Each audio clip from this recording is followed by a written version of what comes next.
Berjumpa lagi dengan Albara. Kita lanjutkan cerita Budak Bayangan. Jangan lupa share, like, komen dan subscribe. Budak Bayangan bab 1416 bekas luka tak terlihat. Saat Nikmah membawanya menjauh dari kuburan kengerian, Suni berhasil mendapatkan kembali ketenangannya. Saat itu, mereka bergerak lebih jauh ke pedalaman, mengikuti cahaya tongkat suci. Evi seharusnya berada di ujung cahaya itu. Seiring berjalannya waktu, dia tidak bisa tidak memikirkan kembali Hollow Butterfly. Monster besar pasti sudah lama mendarat di pulau tersembunyi, tetapi juga baru beberapa jam yang lalu, untuk bertelur. Kemudian, ia terjebak dalam putaran waktu dan entah bagaimana berakhir dengan jiwanya hancur. Suni belum pernah mendengar tentang makhluk mimpi buruk yang menjadi hollow, tapi itu bukan tidak mungkin. Pertanyaannya adalah, bagaimana hal itu bisa terjadi? Jawaban yang jelas adalah makhluk raksasa itu telah diserang oleh seseorang yang dapat menghancurkan jiwa. Ketika sebuah jiwa dihancurkan, tubuh biasanya mati bersamanya, tetapi pada kesempatan yang jarang, ia tetap bertahan. Begitulah cara manusia hollow muncul, jadi hal yang sama bisa saja terjadi pada monster besar ini. Pasti ada makhluk yang mampu menghancurkan jiwa di pulau neraka ini. Dan cukup kuat untuk membunuh monster besar. Bahkan, Suni tak perlu berpikir panjang untuk memikirkannya. Bukankah pembantaian abadi adalah kandidat yang sempurna? Membunuh monster besar hanyalah usaha yang sia-sia bagi para anggota kelompok, tapi bagi hantu kabut, itu tidak ada bedanya dengan apa yang dihadapi perwira Carapace bagi para Sleeper of the Forgotten Shore. Sangat berbahaya, tapi bukan berarti tidak mungkin. Mungkin ada lebih banyak pemecah jiwa di Windflower juga. Dikatakan. Entah kenapa, Suni tidak menyangka hal itu terjadi. Bukan karena dia tidak berpikir bahwa pembantaian abadi tidak mampu membunuh kupu-kupu hitam. Tapi karena dia tidak berpikir bahwa dia mampu melakukannya tanpa meninggalkan jejak pertempuran apapun. Kupu-kupu gelap adalah monster hebat. Dan karena itu, ia memiliki dua inti korupsi. Itu berarti hantu yang tercemar harus memberikan setidaknya 2 pukulan pada jiwanya untuk menghancurkannya. Apakah kengerian di udara akan tetap diam ketika sedang dibunuh? Tidak mungkin. Jika diserang, seluruh tempat akan terbalik hanya dengan satu kepakan sayap besarnya. Namun, tidak ada jejak kehancuran di sekitar kupu-kupu raksasa itu. Tulang-tulang di sekitarnya tidak terluka, dan tanahnya tidak patah. Semua telurnya utuh. Seolah-olah, monster besar telah lenyap begitu saja, dengan damai dan bahkan tanpa menyadarinya. Hal yang sama berlaku untuk larva yang memberontak. Bagaimana mungkin? Suni merasakan getaran dingin merambat di punggungnya. Dia tidak punya alasan untuk membuat kesimpulan ini, tapi dia merasa punya ide. Apakah karena putaran waktu? Saat berkendara melewati kabut, Suni mencengkeram cahaya penuntun lebih erat. Dosa penghiburan telah bertanya kepadanya sebelumnya berapa banyak kematian yang bisa ditanggung Suni sebelum berubah menjadi orang bodoh yang ngiler. Jawabannya adalah, cukup banyak. Tapi tidak diragukan lagi bahwa dia punya batas. Setelah menghabiskan beberapa tahun di Windflower, kondisi mentalnya pasti akan memburuk. Meskipun dagingnya secara ajaib dipulihkan setiap kali dia kembali ke titik awal putaran, bekas luka mentalnya tetap ada. Bagaimana dengan luka rohani? Suni tidak tahu banyak tentang jiwa, tapi dia tahu jiwa bisa dirusak. Mereka juga dapat disembuhkan, dan memiliki kemampuan untuk memperbaiki diri secara perlahan, seperti halnya daging. Dan seperti halnya daging, ada batasan seberapa besar hukuman yang dapat ditanggung oleh jiwa. Jadi, apa yang akan terjadi pada jiwanya setelah dia menghabiskan waktu lama terbunuh dan terlahir kembali dalam lingkaran tersebut? Apakah akan tertutup bekas luka dan luka menganga? Apakah pada akhirnya akan runtuh? Mungkin butuh waktu 1 tahun, atau beberapa tahun, atau beberapa ratus tahun. Atau beberapa bulan. Kapan jiwanya mencapai batasnya? Sunni itu unik, karena dia sudah sadar akan perulangan itu dan menyimpan ingatannya setelah kembali ke masa lalu. Sejauh yang dia tahu, tidak seorang pun kecuali dia yang menanggung luka mental akibat revolusi sebelumnya. Pikiran mereka terhapus bersih, tapi mungkin jiwa mereka tidak, setidaknya tidak seluruhnya. Jadi, jika kupu-kupu hitam telah mendarat di bunga angin bertahun-tahun yang lalu, mungkin jiwa monster besar pun tidak akan mampu menahan kutukan mengerikan dari pusaran waktu. Aku harus berhati-hati. Jika monster besar, makhluk dengan jiwa yang jauh lebih besar dan kuat daripada miliknya, telah menjadi hollow seiring berjalannya waktu, maka Sunni juga akan menjadi hollow. Dia tidak pernah secara sadar mengandalkan sifat waktu yang berulang. Namun jauh di lubuk hatinya, Sunni terhibur oleh pemikiran bahwa kegagalannya akan terhapus. Dan dia akan mendapat kesempatan lagi. Dan kemudian yang lainnya, dan yang lainnya, dan yang lainnya. Tapi selama ini, kemungkinan besar dia menggunakan pengatur waktu. Waktu tidak ada ampunnya, dan bahkan jika waktu itu terulang kembali, makhluk hidup tidak dimaksudkan untuk abadi. Saya harus membuat setiap revolusi berarti. Memperkuat dirinya sendiri, Sunni melihat ke dalam kabut di sekitarnya dan memaksa dirinya untuk tenang. Saat ini, dia harus selamat dari perjalanan ke kedalaman pulau, menemukan Evie, dan kembali ke Chainbreaker. Hanya itu yang harus dia pikirkan. Tidak diragukan lagi, ada banyak makhluk mengerikan yang bersembunyi di balik kabut. Tapi dia adalah salah satu yang paling sulit ditangkap di dunia. Bahkan di pusat Antartika, ketika semua orang tewas, Sunni berhasil melarikan diri hidup-hidup. Dia mungkin tidak bisa membunuh pembantaian abadi, raksasa mengerikan yang berkeliaran di kabut, dan kekejian lainnya yang terperangkap di bunga angin. Tapi setidaknya dia punya kesempatan untuk melarikan diri dari mereka. Bukan pernyataan yang paling berani. Tapi siapa yang butuh keberanian? Menjadi seorang pengecut itulah yang membuat orang tetap hidup. Dia samar-samar ingat pernah menguliahi guru Roan tentang topik tersebut. Masa lalu itu terasa begitu jauh. Sunni bertanya-tanya bagaimana keadaan klan bulu putih. Saat ini, Antartika pasti sudah hancur total. Apakah Saint Tiris dan orang-orangnya bisa mengungsi tepat waktu, atau mereka juga sudah pergi?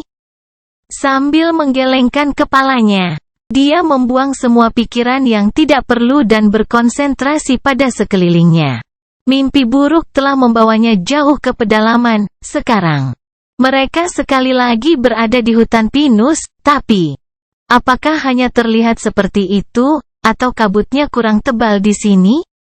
Agak terkejut, Sunni menyadari bahwa dia bisa melihat lebih jauh di dalam kabut dibandingkan sebelumnya. Tanahnya juga miring, seperti sedang mendaki bukit. Semakin tinggi mereka mendaki dan semakin dekat ke pusat bunga angin yang mereka lalui, kabut yang ada semakin berkurang. Dan kemudian, ketika mereka akhirnya mencapai puncak bukit, Sunni menghentikan nikmah dan mendongak, merasakan bayangan dingin menimpanya. Di depannya, agak jauh, sebuah menara tinggi menjulang ke langit. Jendela-jendelanya gelap, kecuali satu. Di bagian paling atas menara, sebuah jendela bersinar dengan cahaya yang terang, hangat, dan ramah. Budak Bayangan Bab 1417 Binatang Perang. Sunni terdiam beberapa saat sambil memandangi pemandangan di depannya. Menara itu berdiri di atas tebing hitam yang tinggi, bertengger di atasnya seperti obelis abu-abu. Ada tangga batu yang menuruni tebing dari gerbangnya yang penuh hiasan, menuju ke sebuah jembatan yang melengkung melintasi parit lebar. Dikelilingi oleh hutan di segala sisi, Menara itu seperti pulau di lautan kabut putih yang berputar-putar. Cahaya di salah satu jendelanya juga bukan satu-satunya hal aneh yang diperhatikan Sunny. Detail yang paling mencolok adalah parit itu sendiri. Air di dalamnya berputar dan mengalir, bergerak berputar-putar tanpa henti. Arusnya cukup kuat untuk menghalangi Sunny mencoba menyeberanginya. Dia tidak akan mempertimbangkan untuk melakukan hal seperti itu di pulau yang dikelilingi pusaran waktu misterius.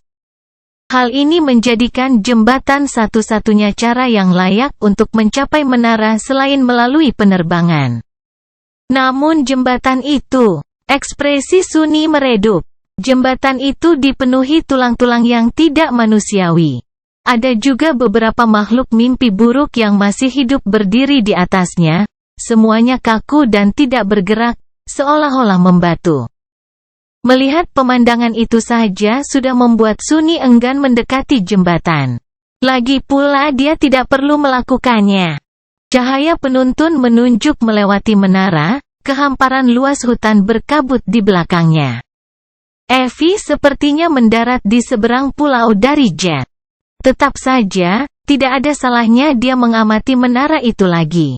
Bagaimanapun, itu adalah bekas benteng seekor yang kuat yang pernah tinggal di Windflower, meskipun menyelidikinya bukanlah alasan mengapa Sunny dan teman-temannya tiba di pulau itu. Dia memiliki kecurigaan bahwa mereka pada akhirnya akan memilikinya. Entah bagaimana, setelah menatap menara itu lebih lama, Sunny memperhatikan ada rune yang diukir di dasar tebing hitam. Mereka sulit terlihat dari kejauhan karena warna batu yang lapuk, tapi dia yakin ada semacam pesona besar yang mengelilingi benteng seekor. Mungkin tulang-tulang yang berserakan di jembatan berakhir di sana karena pesonanya. Akhirnya, Sunny mendongak dan fokus pada satu-satunya jendela terang di puncak menara. Aku penasaran apa yang tersembunyi di sana. Tapi itu bukan urusannya. Setidaknya tidak dalam revolusi ini. Sebaliknya, Sunny khawatir makhluk mimpi buruk yang berdiri tak bergerak di jembatan akan sadar kembali dan mencium baunya. Sambil melihat mereka, dia meringis. Tiran yang rusak, binatang hebat. Teror. Yang terakhir bahkan tidak terlihat seperti sesuatu yang seharusnya ada di darat. Bagaimana benda itu bisa sampai sejauh ini ke daratan?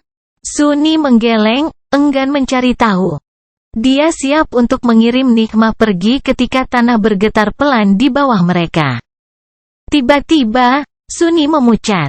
Kemudian, suara patah pohon yang familiar terdengar di telinga, membuat darah di pembuluh darahnya berubah menjadi es. Sepersekian detik kemudian, baik penunggangnya maupun tunggangannya menghilang, berubah menjadi bayangan. Bersembunyi dalam kegelapan, Sunny menekan rasa takutnya dan melihat ke arah asal suara retakan itu. Membeku, dia menyaksikan sosok yang menjulang tinggi perlahan muncul dari kabut. Kutuk, agak jauh dari situ, sesuatu yang berukuran raksasa sedang bersandar di antara pepohonan. Saat Sunny menyaksikan, ketakutan.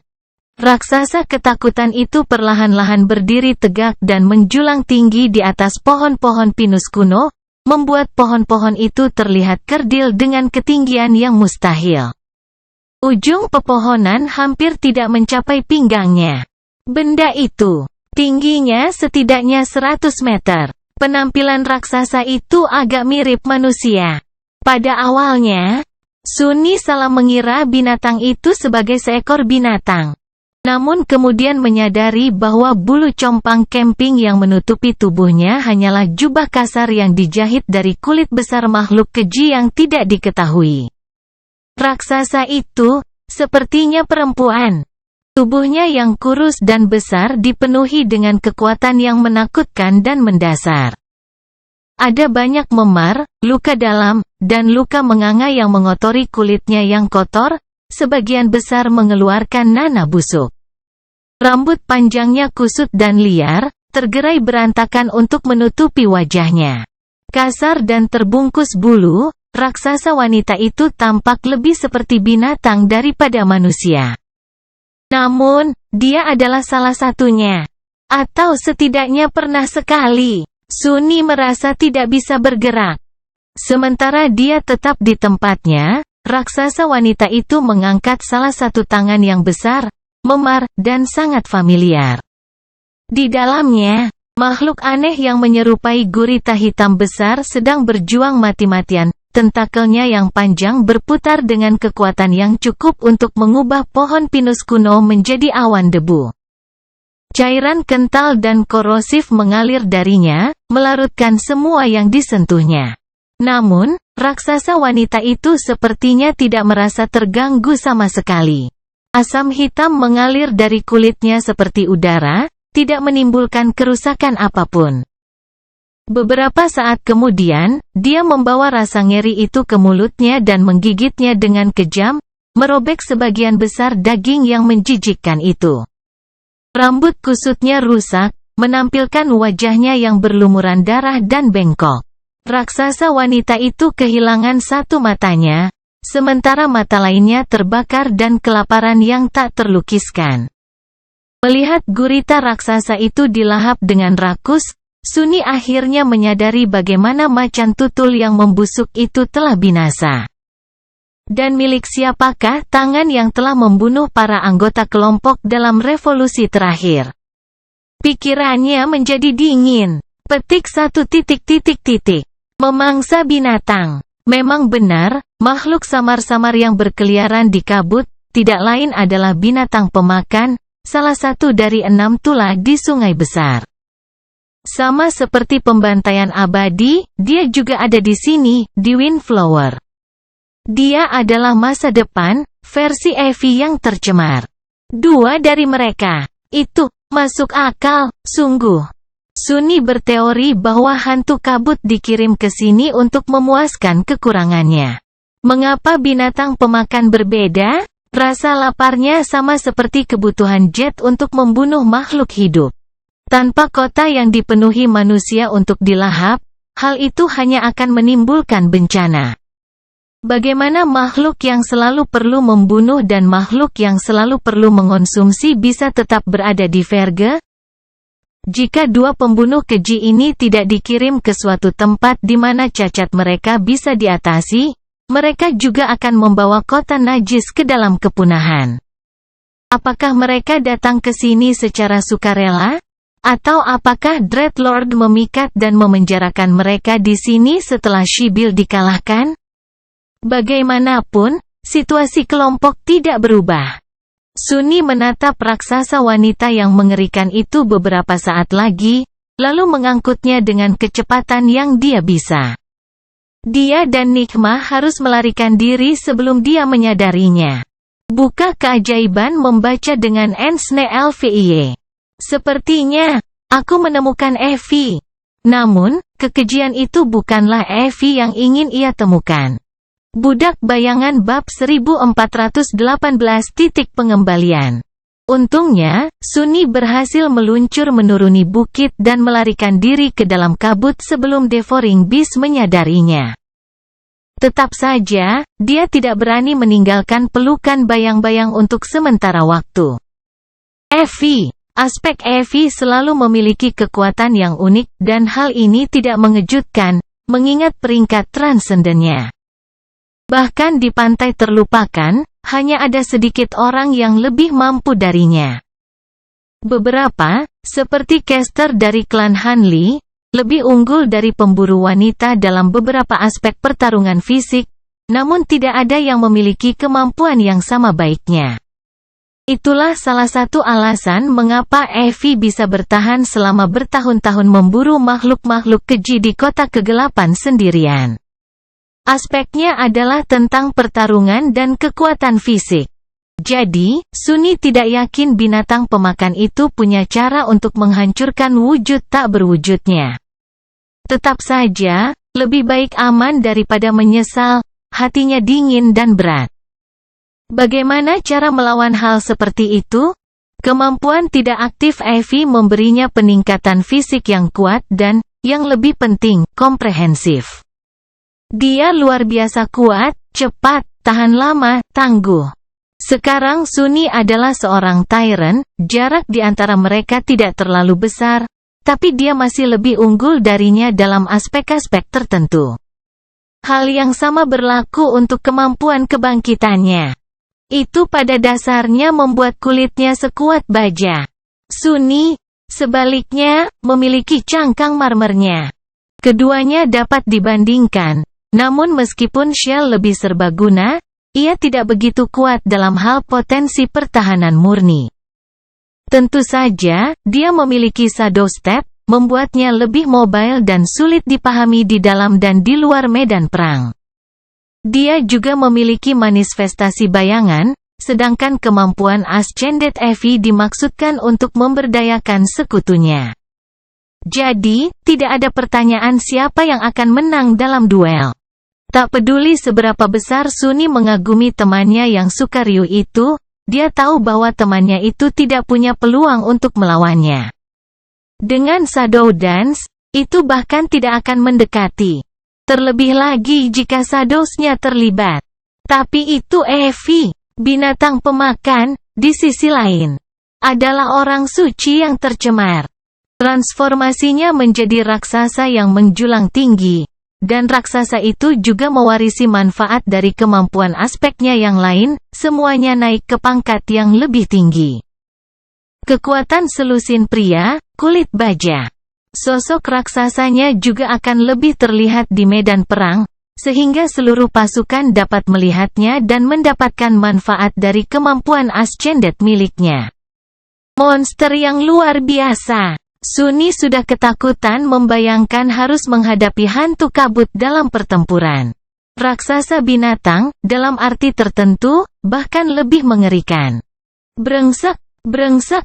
Sejak kapan aku harus melawan orang suci terus-menerus? Dan bagaimana semua tulah itu bisa melampaui? Menghadapi Direfang seharusnya menjadi pengecualian, bukan aturan. Akhirnya, dia memutuskan bahwa ada jarak yang cukup antara dia dan menara untuk kembali ke wujud manusianya. Menyelam keluar dari bayang-bayang, Sunny bersandar pada batang pohon pinus, menarik napas dalam-dalam, lalu menatap cahaya penuntun. Pelarian melalui bayang-bayang ini telah menghabiskan banyak esensinya, mungkin karena dia membawa tongkat suci bersamanya.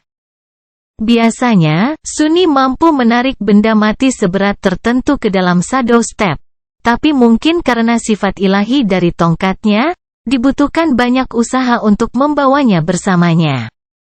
Yang membuatnya lega, cahaya penuntun masih mengarah ke depan, bukan ke belakang ke menara.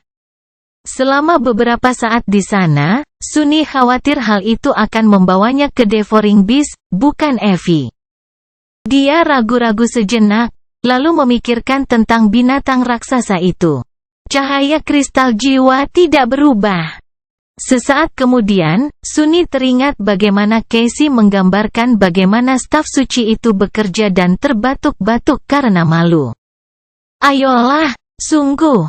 Kemudian, dia berkonsentrasi dan berpikir, Nona Cahaya Pemandu, bisakah Anda membimbing saya ke binatang pemakan? Tolong.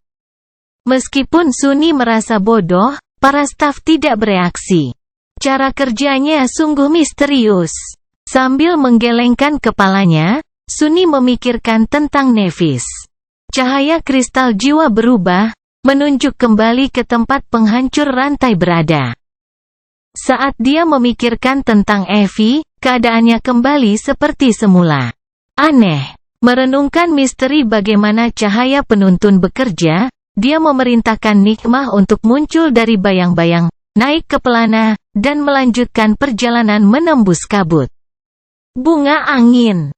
Ternyata sangat berbahaya, tapi tidak seberbahaya yang dibayangkan Sunny. Tentu saja ada banyak kekejian mengerikan yang terperangkap dalam kabutnya, tapi tidak sebanyak yang dia takutkan. Ada 3 alasan untuk itu. Yang pertama sudah cukup jelas sekarang. Casey telah menyatakan bahwa semua makhluk mimpi buruk yang telah terperangkap oleh pusaran dan berhasil mencapai pulau itu selama berabad-abad masih ada di sini. menghidupkan kembali periode waktu yang sama berulang kali di dalam lingkaran tersebut. Dia benar dan salah. Kabut itu memang menyembunyikan kekejian yang tak terhitung jumlahnya. Sunni bergidik membayangkan harus melawan mereka semua. Tidak peduli seberapa kuat, licik, dan beruntungnya anggota kelompok tersebut, mereka pasti akan mati di bawah serangan kengerian kuno ini, berulang kali, hingga jiwa-jiwa runtuh. Tapi sekali lagi, tidak semua makhluk ini masih utuh. Banyak yang tidak bergerak dan kosong, sama seperti kupu-kupu hitam yang dia temukan di kebun tulang. Perjalanan waktu yang melingkar telah lama mengubah mereka menjadi hollow. Dari mereka yang tersisa, banyak yang sudah meninggal. Saat bergerak melalui hutan berkabut, Sunni menemukan banyak area di mana pepohonan telah tumbang, dan sisa-sisa makhluk mimpi buruk yang dimakan berlumuran darah berserakan di tanah. Disitulah Devouring Beast melewatinya. Di tempat lain, Sunni menemukan benda-benda keji tergeletak di tanah, mati, tidak ada satupun luka yang terlihat di tubuh mereka. Disitulah pembantaian abadi terjadi. Di sana, dia merasakan datangnya malam. Sunni tahu matahari mulai terbenam karena pesona mahkota senja tiba-tiba aktif, mengisi kembali esensi yang telah dihabiskannya. Kedua devil telah memusnahkan banyak tahanan Windflower, membuat pulau itu lebih aman bagi anggota kelompok dalam sebuah nasib yang ironis. Tanpa rasa haus darah mereka, Sunni tidak akan pernah mencapai sejauh itu dalam satu revolusi. Dia masih harus melarikan diri dan menghindari banyak makhluk mengerikan, menggunakan kecepatan nikmah untuk melarikan diri dari mereka. Keberuntungan sedang berpihak padanya. Namun, Sunni masih gagal menemukan Evie, kali ini. Pada titik tertentu, jurang yang lebar menghalangi jalan ke depan. Tak tahu sudah berapa lama dan tak ingin memperpanjang perjalanan dengan berkeliling, Sunni enggan turun dan turun. Harapannya adalah mencapai dasar jurang, berjalan ke seberang, dan kembali ke permukaan. Namun, segerombolan kaki seribu hitam mengerikan sedang menunggunya di kegelapan lembab. Lebih buruk lagi, hama yang memberontak itu entah bagaimana mampu memburunya bahkan dalam wujudnya yang tidak berwujud. Sunni tidak dimakan oleh gelombang makhluk mirip cacing. Namun ia terpaksa bergerak lebih dalam ke jurang untuk menghindari mereka, akhirnya berakhir di sistem gua di bawah permukaan pulau. Di sana, dia merasakan mendekatnya malam.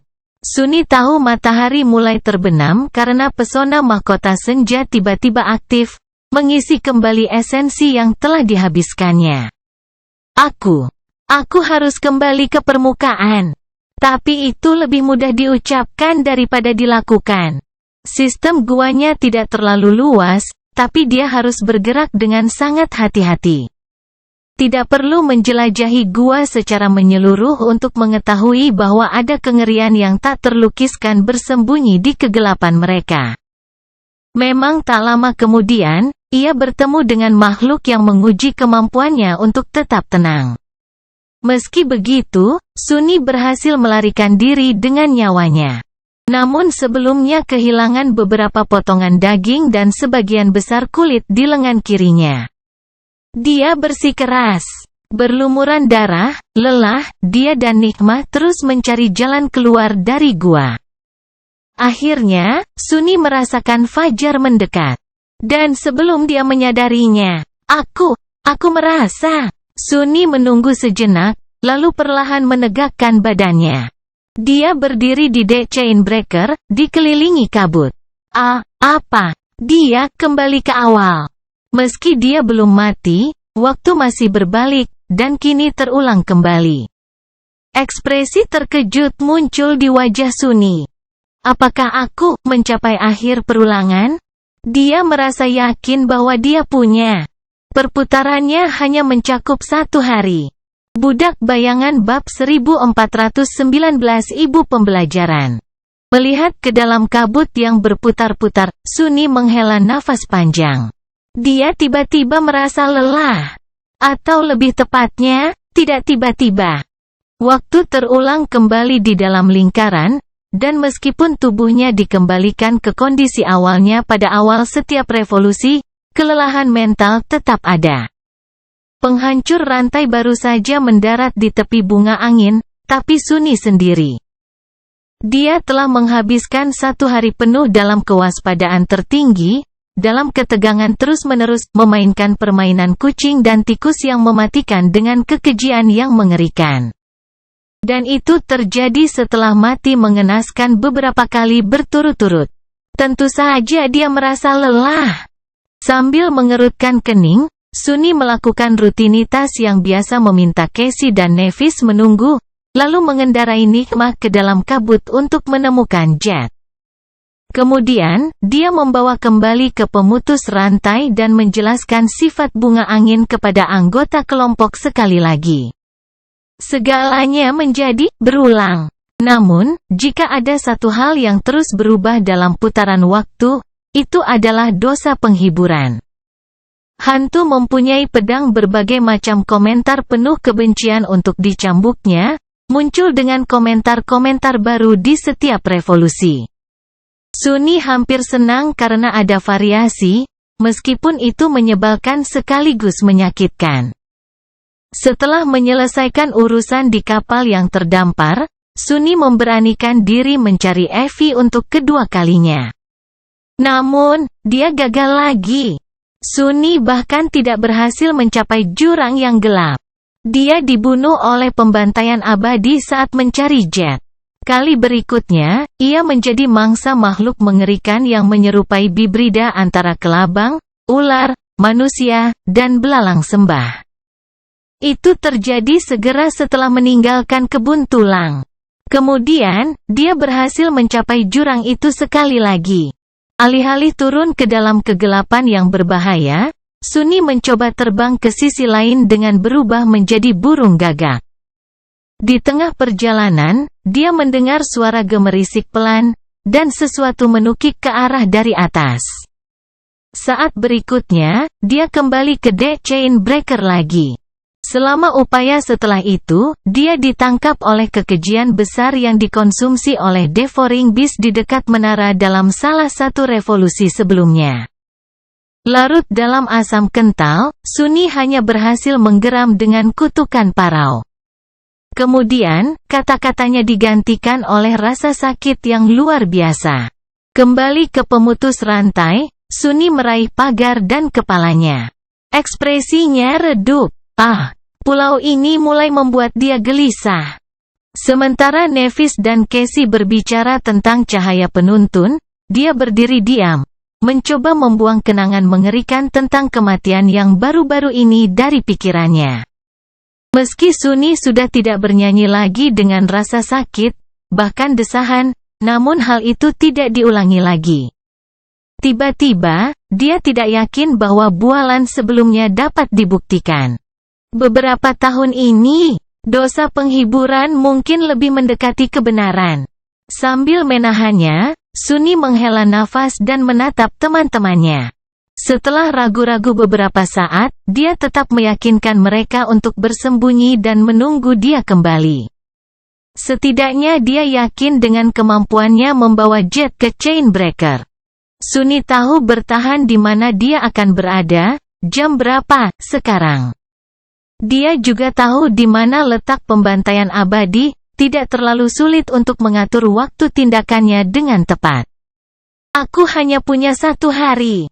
Pengaturan waktu tidak menjadi masalah, tapi dia harus menemukan cara tercepat dan paling efisien untuk melarikan diri dari bunga angin pada akhirnya.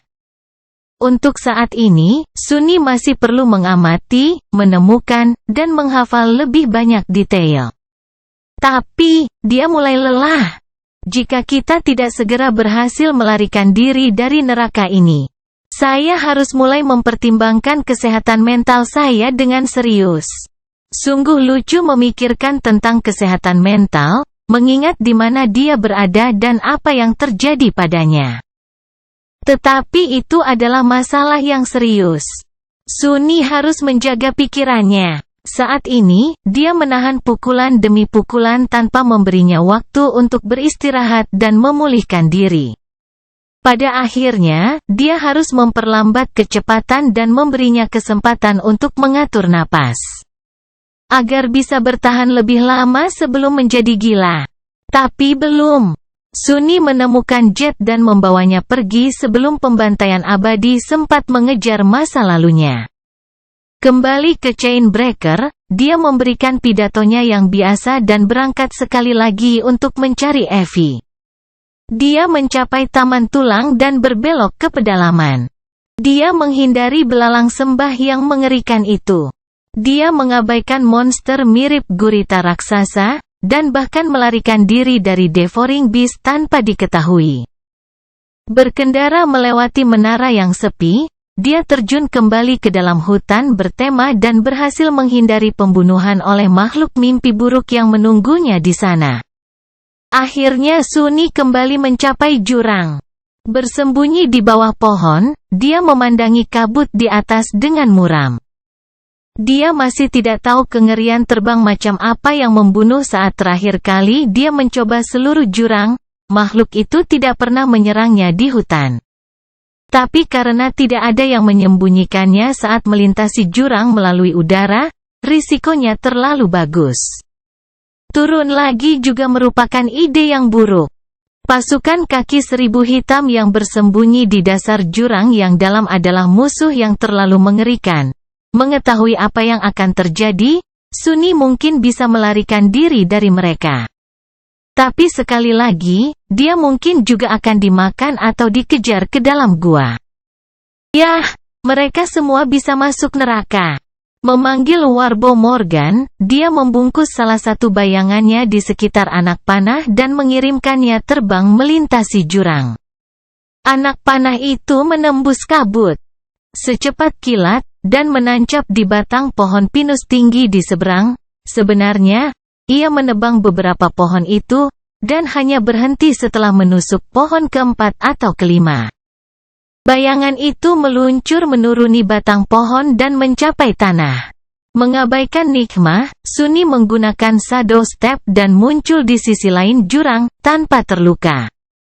Di sana, makan itu, bajingan, bukan makhluk terkuat yang bertahan, tapi paling mudah beradaptasi.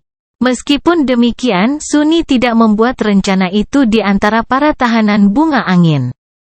Dia bukanlah siapa-siapa jika tidak banyak akal. Sambil nyengir muram, dia memanggil nikmah dan melompat ke pelana. Apakah hanya tampak seperti itu saja? Atau apakah pancaran cahaya penuntun menjadi sedikit lebih terang? Tetap hidup, Evie. Budak bayangan bab 1420 komplikasi tak terduga. Di ujung pulau, hutan berkabut tidak terlalu lebat. Pepohonan berdiri berjauhan satu sama lain, dan tidak setinggi di daerah lain. Namun, tanahnya lebih berbatu dan tidak rata. Gunung itu naik dan turun, membentuk bukit-bukit terjal dan jurang-jurang yang dalam, bukan berarti itu penting. Biasanya, medan seperti itu akan membuat sulit untuk melihat calon musuh terlebih dahulu, meningkatkan risiko terjadinya penyergapan. Tapi dengan kabut yang menutupi segala sesuatu di sekitarnya, mengapa itu penting? Segala jenis medan sama buruknya di sini. Sunny masih memerintahkan nikmah untuk melambat, takut menemui jurang lain dan terjatuh tanpa pernah sempat berhenti.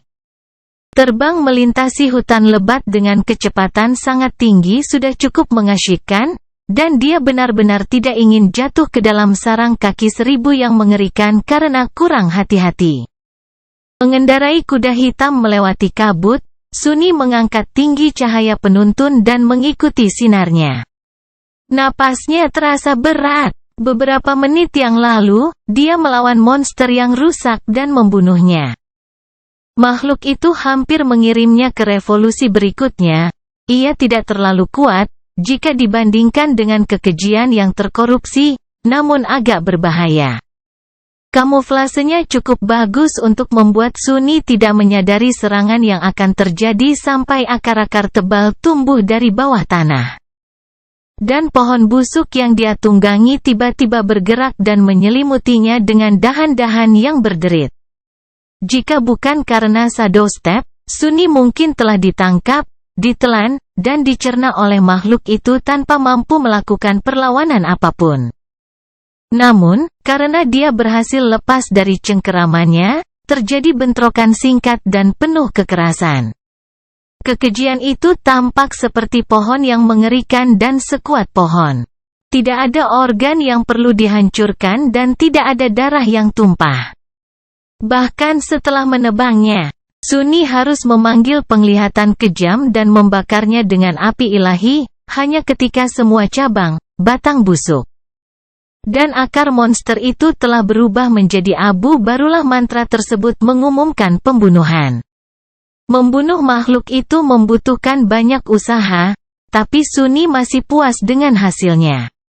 Setidaknya dia mengetahui bahwa ada makhluk mimpi buruk normal di bunga angin. Jika dia harus menghadapi kekejian besar lainnya, kesabarannya akan menipis. Aku merasa seperti berada tidak jauh dari tepi pulau sekarang. Jika demikian, Evie tidak mungkin berada terlalu jauh. Kecuali dia tidak ada di Windflower. Sambil mengerutkan kening, Sunny melompat ke tanah, membiarkan Nikmah berubah menjadi bayangan, dan terus berjalan ke depan. Sekarang dia begitu dekat, hatinya terasa berat. Pikiran-pikiran gelap merayapi benaknya. Bagaimana jika dia menemukan Evie? Hanya untuk mengetahui bahwa dia sudah terlambat?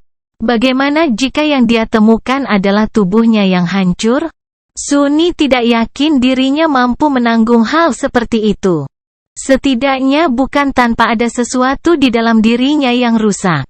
Mendaki bukit lain, dia menghabiskan beberapa waktu mencari jalan turun, dan kemudian meluncur menuruni lumut basah.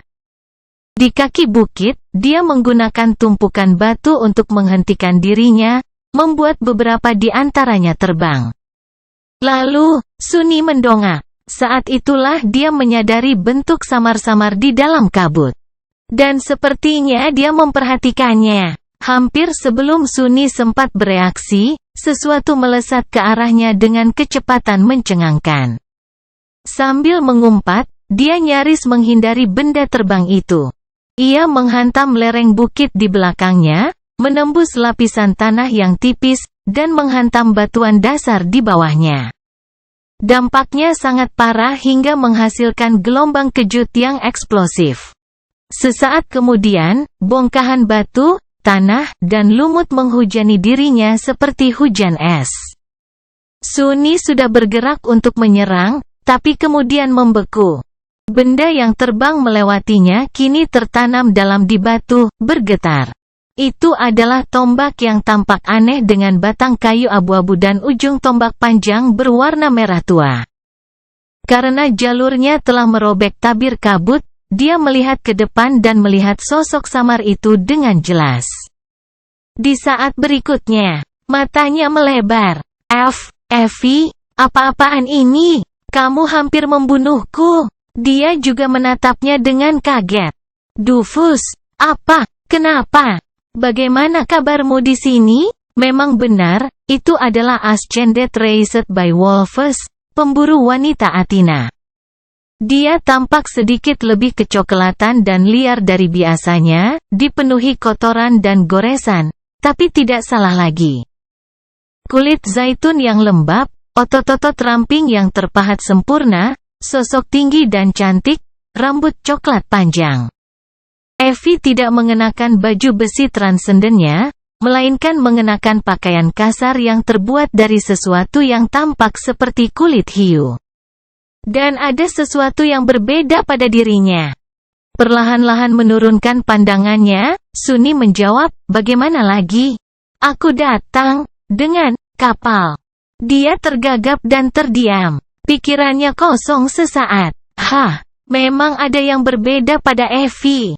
Seluruh tubuhnya berbeda, atau lebih tepatnya, bagian tertentu darinya. Sosoknya yang sudah murah hati menjadi lebih luar biasa, tapi jauh lebih mencolok dari itu. Perutnya bulat dan menonjol ke depan, sedemikian rupa sehingga dia menopangnya dengan tangan. Hanya, berapa banyak yang dia makan? Ya Tuhan, wanita yang rakus. Itu. Pikiran Sunny menolak bekerja dengan baik. Tidak, alasan mengapa perut Evie terlihat begitu besar tidak ada hubungannya dengan makan terlalu banyak. Tapi itu tidak mungkin. Tiba-tiba, dia teringat ucapan kecil yang dibuat Jet saat menggambarkan kehidupan mereka sebagai pengembara sungai. Oh, dan kami melawan banyak makhluk mimpi buruk. Ya, setidaknya aku melakukannya. Dia tidak memperhatikannya sebelumnya, tapi sekarang, rasanya aneh. Mengapa Jet mengatakan bahwa dialah satu-satunya yang telah melawan banyak kekejian?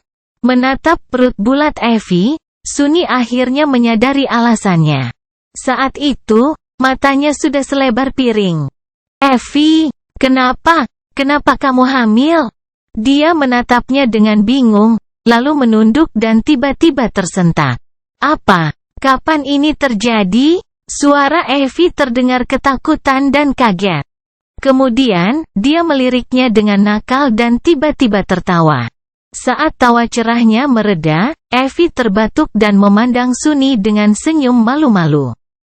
Maaf, itu hanya lelucon. Kenapa aku hamil? Ya, bagaimana aku menjelaskannya? Begini, Sunny, ketika seorang pria dan seorang wanita sangat saling mencintai. Cerita bersambung. Jangan lupa share, like, komen dan subscribe. Agar tidak ketinggalan cerita selanjutnya.